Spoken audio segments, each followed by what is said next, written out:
Test క్రికెట్లో ఎర్రబంతి ఎందుకు?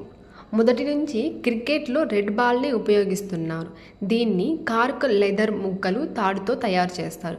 రెండు లెదర్ ముక్కల మధ్య కార్కును ఉంచి ఎలాంటి మిషన్ సాయం లేకుండా నేరుగా చేత్తోనే 60 నుంచి 80 కుట్లు వేసి తయారు చేస్తారు.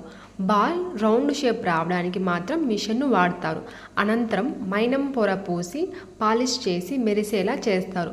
బాల్ 2.8 ఇంకా 2.86 అంగుళాల వ్యాసం, 8.81 నుంచి 9 అంగుళాల చుట్టుకొలత, 155.9 నుండి 163 గ్రాముల బరువు ఉంటుంది. అయితే వన్డే T20లు వచ్చాక వైట్ బాల్ వాడకం స్టార్ట్ చేశారు. ఎందుకంటే రాత్రి వేళ లైటు వెలుగులో వైట్ బాల్ బాగా కనిపిస్తుంది, కానీ త్వరగా పాడవుతుంది. కానీ రెడ్ బాల్ అలా కాదు.